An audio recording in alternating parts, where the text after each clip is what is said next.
Okay, देखिए बच्चों, अब हम बात करेंगे, चूंकि ये आपके एग्जामिनेशन में प्रीवियस सेमेस्टर में पूछा भी जा चुका है और कई बार कॉम्पिटिटिव एग्जाम में पूछता है। इसको बोलते हैं फ्रैंक स्टार्लिंग लॉ और बहुत ही सिंपल है फ्रैंक स्टार्लिंग लॉ। देखिए ये क्या कहता है, चूंकि हम जानते हैं कि सपोज करिए ये आपका हो गया क्या, this is your left atrium and this is your what, left ventricle, left atrium and this is left ventricle. तो अभी क्या है कि the more volume of blood, the volume of blood that is coming from the left atrium, and जितना volume of blood कब इस पे जब मैक्सिमम डायस्टोल होगा, मतलब मैक्सिमम डायस्टोल, किसका मैक्सिमम डायस्टोल, वेंट्रिकल का, राइट। मैक्सिमम डायस्टोल किसका हो, वेंट्रिकल का। उस समय क्या आपको नहीं लगता कि जिस समय मैक्सिमम डायस्टोल होगा उसी समय the volume of blood will be present in the left ventricle will also be maximum, means the maximum diastole of the ventricle, उस समय क्या होगा, मैक्सिमम वॉल्यूम ऑफ ब्लड होगा। अब उसी ब्लड को हम क्या बोलते हैं, एंड डायस्टोलिक वॉल्यूम, क्या बोलते हैं, एंड डायस्टोलिक वॉल्यूम। तो एंड उसी को क्या बोलते हैं, प्री लोड। अच्छा, तो एक तो प्री लोड आया। अब प्री लोड आ कहां से रहा है, इसको भी थोड़ा समझ लें। ये आपका हो गया आर्टेरियल साइड, ये तो डायग्राम में बहुत बार बना चुका हूं। ये arterial side and this is Venus side. Arterial side पे हार्ट लेफ्ट वेंट्रिकल इजेक्ट करती है, जबकि वीनस रिटर्न यहां पे आता है।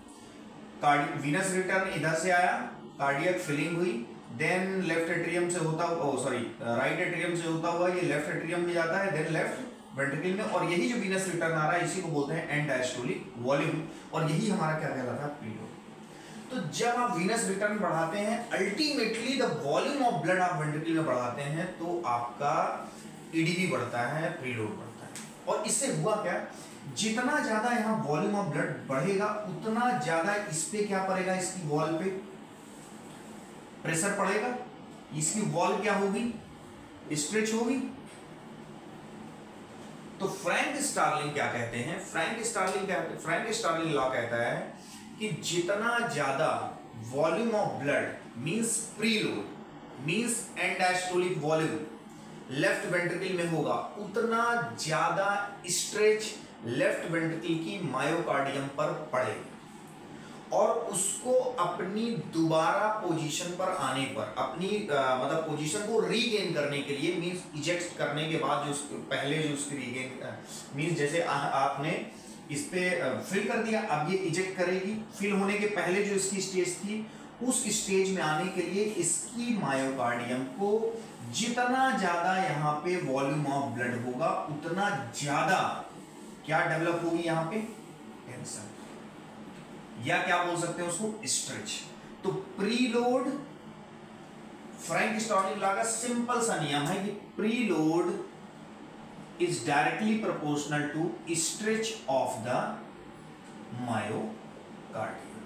बस अब इतना आप बात समझ में आ गई तो आपको फ्रैंक स्टार्लिंग लॉ समझ में आ गया। तो फ्रैंक स्टार्लिंग लॉ के अकॉर्डिंग क्या होगा कि आप किसी भी तरीके से अगर प्रीलोड को कम करते हैं, जो कि हम वेनो डायलिटेशन देके करेंगे, वीनस को डायलेट करके करेंगे, वीनस रिटर्न कम करेंगे, कार्डियक फिलिंग कम करेंगे, ये सब करेंगे।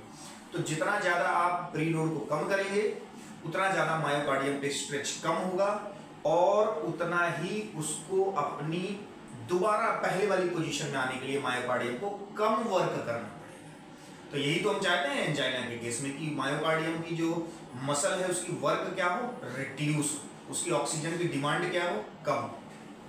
तो फ्रैंक स्टार्लिंग लॉ के अनुसार प्रीलोड को कम करने पर स्ट्रेच ऑफ द मायोकार्डियम कम होता है। तो Frank Starling law is directly, preload is directly proportional to stretch of the myocardium. और ये तो बात हुई कि जितना ज्यादा प्रीलोड होगा उतना ज्यादा स्ट्रेच होगा। So this was all about Frank Starling law. Thank you very much.